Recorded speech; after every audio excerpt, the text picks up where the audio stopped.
merayakan hari Paskah pada hari ini, di mana hari kebangkitan Tuhan yang harus selalu kita ingati setiap tahun. Dan kita berdiri di sini, kita berada di tempat ini untuk mengingati kasih Tuhan yang terbesar di dalam kehidupan kita. Dan kita tahu bulan ini adalah temanya adalah kasih yang terbesar. Dan kita tahu hanya Tuhan Yesus sajalah yang membuat kita hidup. Dan seperti lagu pujian penyembahan yang kita nyanyikan tadi, karena salib Tuhan itu kita menang, karena salib Tuhan kita hidup.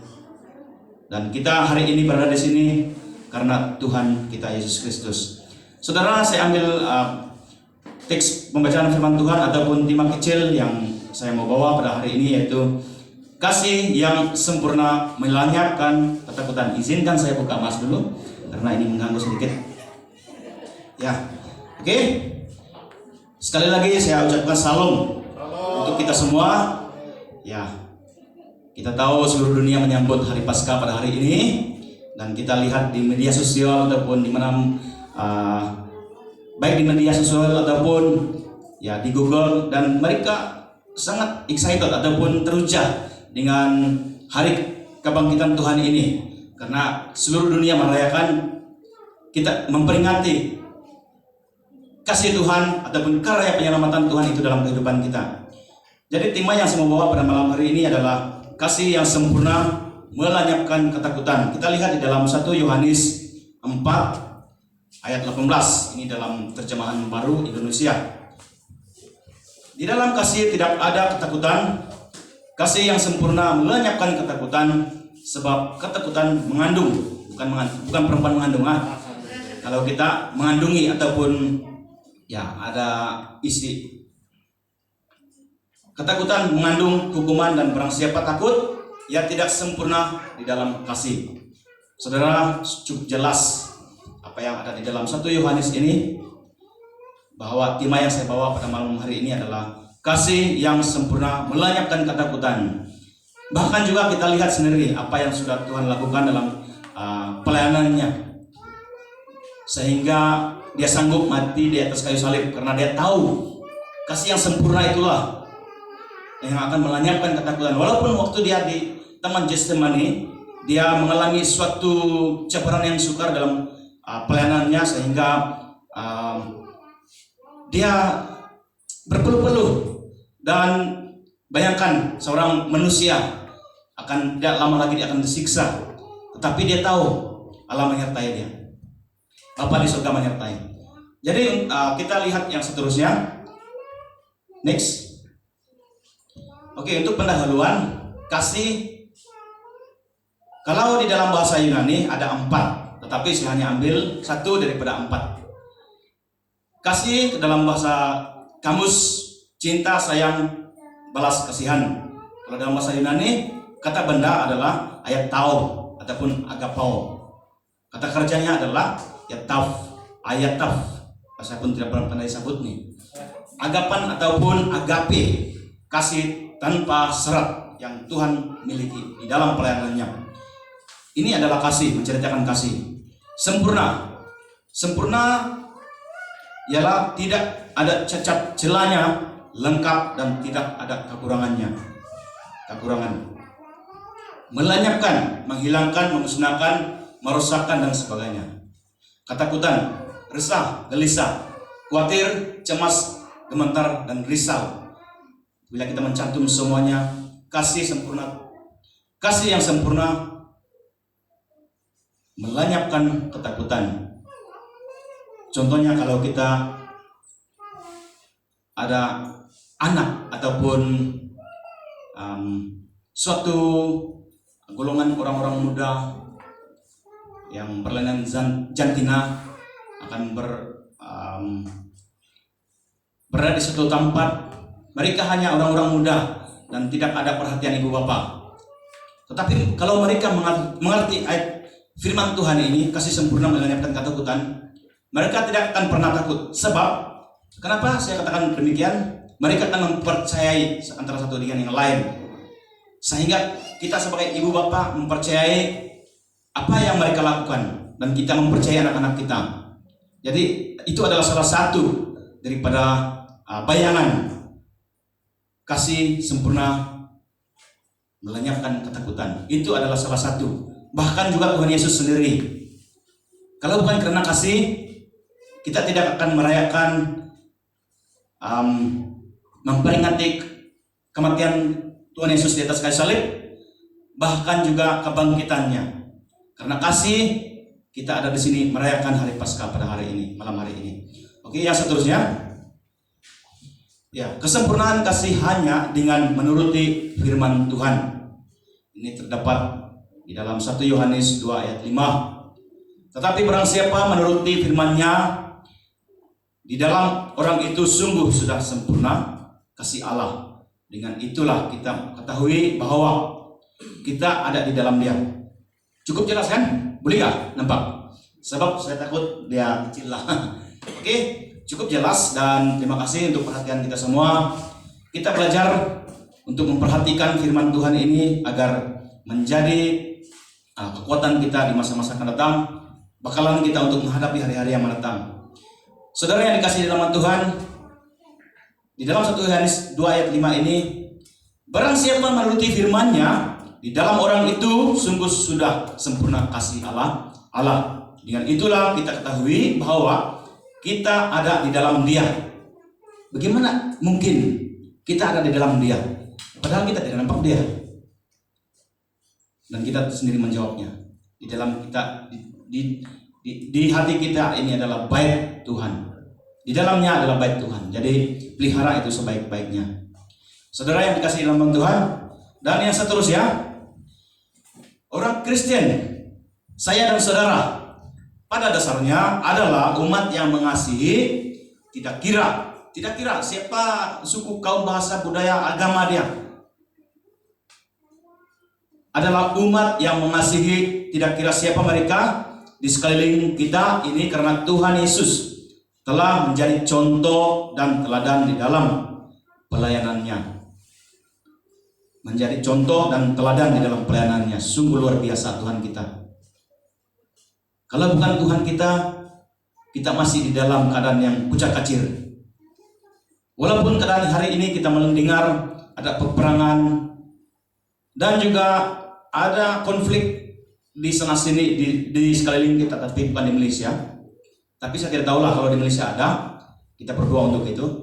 Di negara lain kita mendengar sana berperang. Tetapi itu hanyalah sebilangan, dan itu menandakan hari kedatangan Tuhan kedua kalinya. Itu adalah permulaan untuk Tuhan datang kedua kalinya. Dan mereka yang percaya kepada Tuhan di sana, mereka tidak akan pernah risau dan tidak akan pernah takut. Bahkan juga mereka berdoa untuk negara mereka, berdoa untuk bangsa dan dimanapun mereka berada. Seperti hari ini kita juga berdoa untuk seluruh bangsa-bangsa di seluruh dunia, khususnya karena kita tahu mereka perlukan Tuhan di dalam hidup mereka. Kalau kita terlibat di dalam doa bangsa-bangsa, pernah suatu ketika dulu, ya, kita terlibat dalam doa untuk bangsa-bangsa, sehingga ada beberapa orang diutus untuk menginjil dan untuk memberitakan kabar baik itu kepada orang-orang yang belum mengenal Tuhan. Mereka sudah mengenal, tetapi saluran dan untuk mereka lebih jauh untuk memahami firman Tuhan, itu adalah menjadi satu kekurangan bagi mereka. Oleh karena kita waktu itu adalah orang yang bertanggung jawab untuk menghantar mereka, dan bukan setakat menghantar, tetapi menyokong mereka dalam doa. Dan kita tahu seluruh dunia pada hari ini sudah, saya percaya, telah mendengar kabar baik itu. Ya, seterusnya, kalau kita lihat, ya, mari kita telusuri fakta di dalam pelayanan Tuhan, pelayanannya. Yang pertama adalah umur 30 tahun memulai pekerjaannya. Umur Tuhan Yesus waktu itu adalah 30 tahun untuk memulai pekerjaannya. Kita boleh lihat di dalam Lukas 3 ayat 23. Yang kedua adalah 33 tahun dia menyiapkan diri untuk dikorban bagi dosa, bagi dunia. Dunia di sini maksudnya adalah dosa kita. Dunia yang belum mengenal apa itu Tuhan, belum mengenal kasih Tuhan. Yang ketiga adalah 3 hingga 5 tahun dia menyampaikan berita baik ataupun berita sukacita. Itu sepanjang hidup dia untuk melayani Tuhan.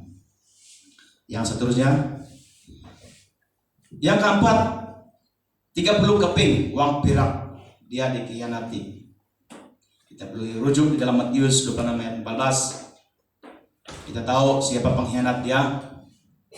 Dan yang kelima, 3 kilometer dia memikul salib.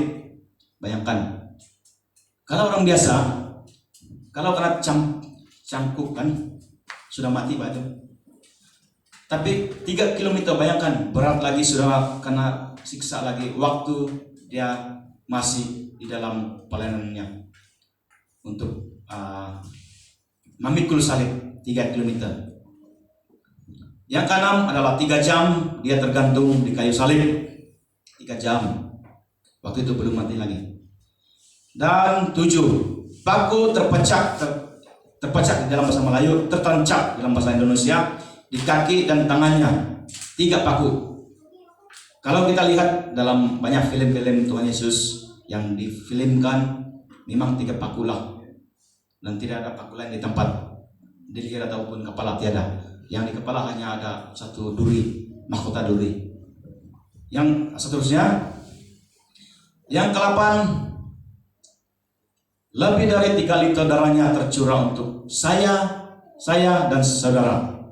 3 liter, bayangkan 1 pen. Kalau 1 pen kita derma darah pun kita rasa macam pening sudah kan. Padahal lagi dengan 3 liter ini, 3 liter macam saya rasa begini besar lah. Dia punya banyak, dia 3 liter. Bayangkanlah, lebih dari 3 liter lagi, bukan 3 liter saja, lebih dari 3 liter darahnya tercurah untuk saya dan saudara. Bayangkan. Yang ke-9, 3 hari dia di dalam gua kubur, dan pada hari yang ketiga bangkit dari kematian. Inilah yang kita ingat pada hari ini.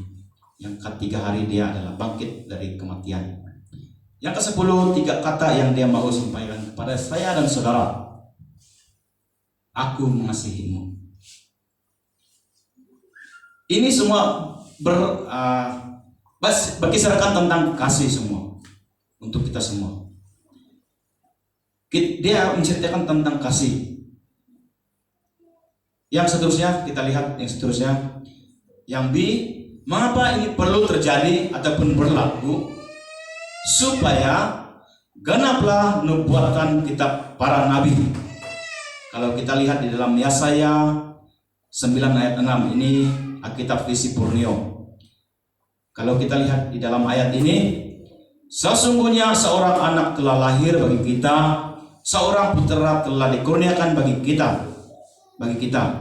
Di atas bahunya tampuk pemerintahan, dan namanya akan disebut Penasihat Ajaib, Allah Perkasa, Bapa Kekal, Raja Damai. Kalau di dunia ini dia hanya raja untuk sebuah negara, tapi Tuhan Yesus lebih kepada Raja Damai. Dia membawa umat manusia untuk berdamai dengan Allah Bapa di surga. Karena dia membawa damai, dia selayaknya disebut Raja Damai. Itulah yang dimaksudkan di dalam Yesaya 9 ayat 6. Saudara yang dikasihi dalam Tuhan, itulah yang telah dinubuatkan oleh para nabi ataupun Yesaya sendiri, menulis tentang ada seorang raja, penasihat ajaib, Allah Perkasa, Bapa Kekal, Raja Damai. Jadi sudah dinubuatkan, hanya menunggu waktu dia untuk berlaku. Dan hari ini dan seterusnya telah berlaku, bahwa Raja Damai itu memang ada dalam hidup kita. Baik, yang seterusnya. Oke, yang C. Soalan untuk kita semua, Sanggupkah kita mau memikul salib untuk mendapat kasih yang sempurna? Ini soalan yang sangat mencabar untuk hidup kita sendiri. Sanggupkah kita mau memikul salib untuk mendapat kasih yang sempurna? Kalau kau bercinta dengan seseorang waktu muda-muda, itu tidak mencukupi. Kau tidak cukup untuk mengatakan I love you, tapi tidak tidak bertindak. Kasih yang ataupun cinta yang sejati adalah memberi, dan bukan hanya dengan kata-kata di mulut saja. Saudara, ini adalah soalan yang sangat penting dalam hidup kita pada malam hari ini, yaitu sanggupkah kita mau memikul salib untuk mendapat kasih yang sempurna? Kalau kita sanggup, ayo kita bersama-sama bergandeng bahu dalam satu pelayanan di dalam Tuhan di tempat ini. Baik. Maksud memikul salib yang pertama, gaya hidup seperti Tuhan Yesus kehendaki. Gaya hidup yang bagaimana? Kita melihat sejarah Tuhan Yesus waktu dia kecil kan. Waktu dia berumur 12 tahun, kalau ya, dia pernah berada di rumah Tuhan. Ya, apabila ibu bapak dia mencari, "Oh, ya nak, kenapa kau ada di sini?" Dia sendiri bertanya balik, "Tidak kamu tahu bahwa aku harus berada di bait Allah ataupun rumah bapakku?" Itulah pertanyaan Tuhan kepada Yusuf dan Maria sewaktu dia kecil dulu. Saudara yang dikasihi dalam Tuhan, itulah gaya hidup seperti yang Tuhan Yesus kehendaki. Hari ini kita dikejutkan dengan macam-macam hal yang berlaku di negara kita, Malaysia khususnya.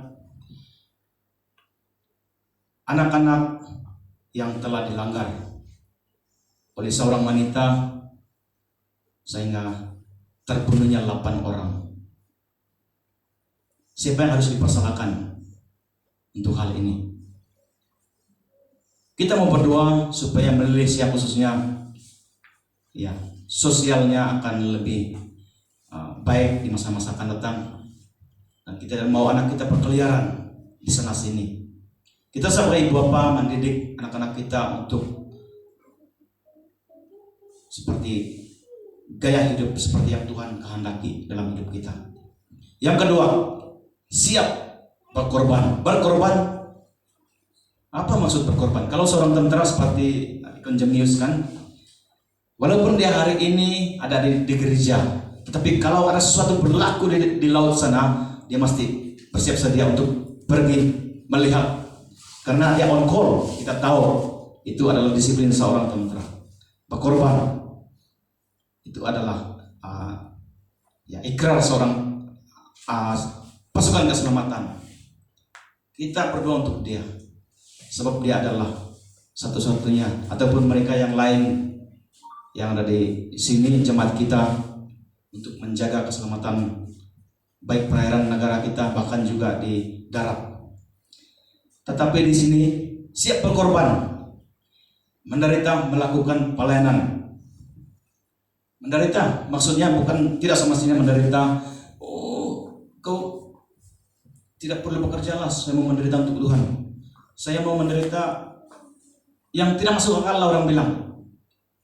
Sehingga macam seolah-olah kita ini masih waras kan? Kita masih waras.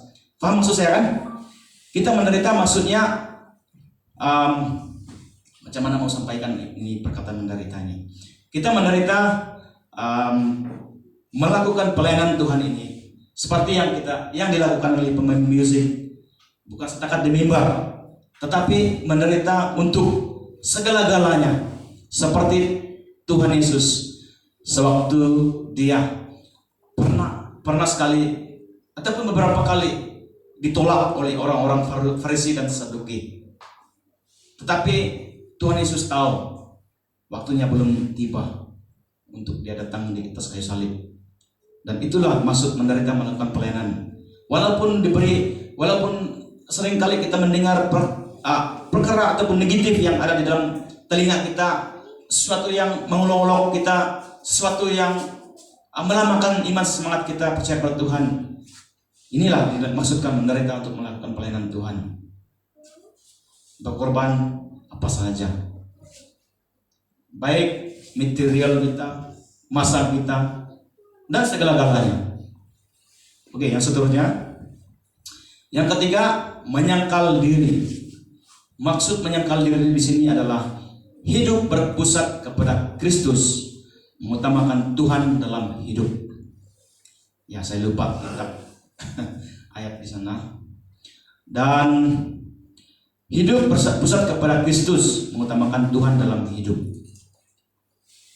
Coba kalau kita tidak utamakan Tuhan dalam hidup kita, apa akan terjadi dalam keluarga kita? Apa akan terjadi di dalam komuniti kita?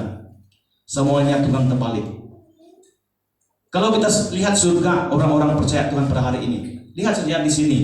Inilah surga di bumi. Tidak ada kekacauan dan tidak ada gangguan. Bayangan di masa-masa akan datang. Surga yang kita maksudkan di sini adalah keluarga yang bahagia. Hidup berpusat kepada Kristus, mengutamakan Tuhan dalam hidup. Itulah surga. Bayangan.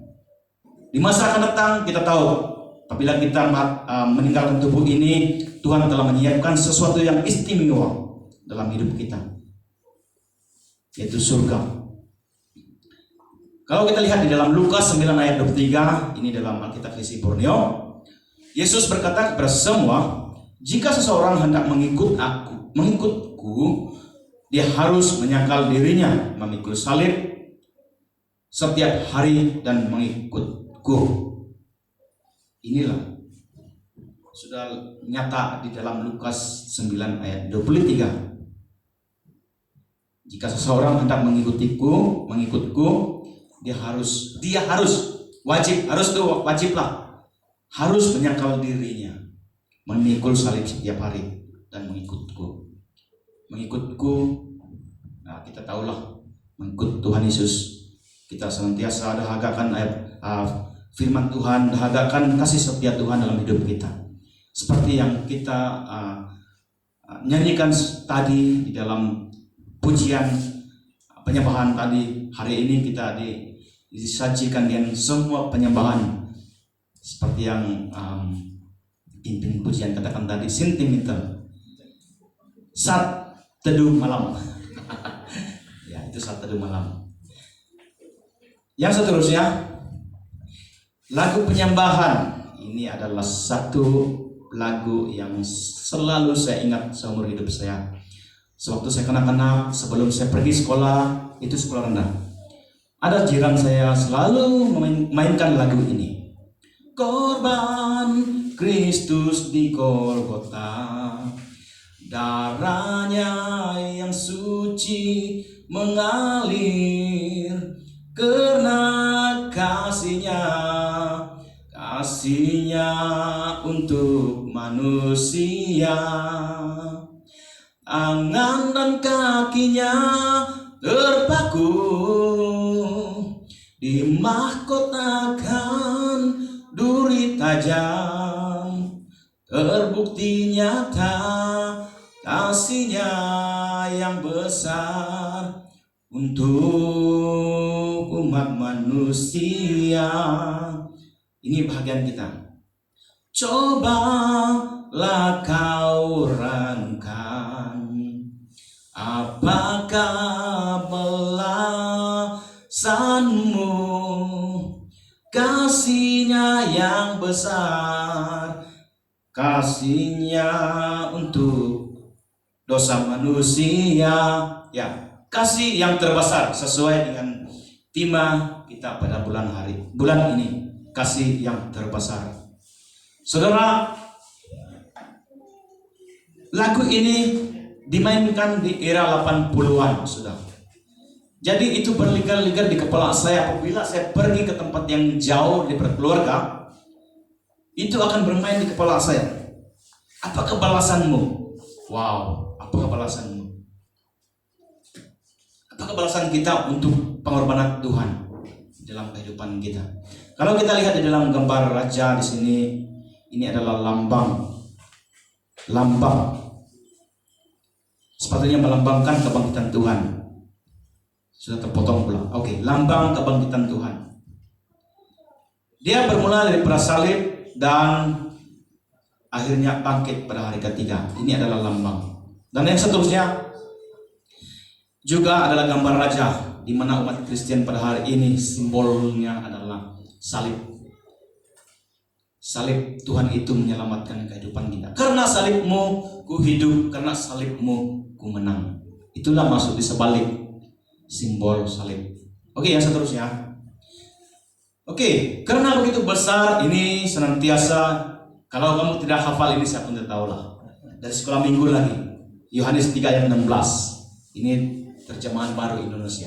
Karena begitu besar kasih Allah akan dunia ini, sehingga Ia telah murniakan anaknya yang tunggal, supaya setiap orang yang percaya kepadanya tidak binasa, melainkan beroleh hidup yang kekal. Ini adalah ayat hafalan sekolah minggu waktu ketiga dulu. Oke, yang seterusnya kita lanjutkan sedikit. Kesimpulannya adalah yang pertama, marilah lahir baru melalui pengorbanan Tuhan, pengorbanan dan kebangkitan Tuhan Yesus. Yang kedua, marilah kita mengambil bagian di dalam karya penyelamatan agung Kristus. Yang ketiga, marilah melakukan bagian kita untuk memikul salib setiap hari bersama keluarga. Yang keempat, kasih yang sempurna hanya di dalam Yesus Kristus. Hargailah selagi ada kesempatan untuk melakukan pelayanan. Hargailah selagi ada kesempatan. Apabila tubuh kita sudah tidak ada lagi di dunia ini, dan inilah kesempatan yang kita ada untuk melakukan pelayanan. Baik, yang seterusnya, ya habis dari sini pukul 9, 5 menit. Sekian, Tuhan memberkati kita semua. Mari kita berdoa. Mari kita tunduk kepala. Terima kasih Bapa yang ada di atas kerjaan sorga. Kami telah belajar dari firman-Mu yang telah memulihkan keadaan kami. Karya penyelamatan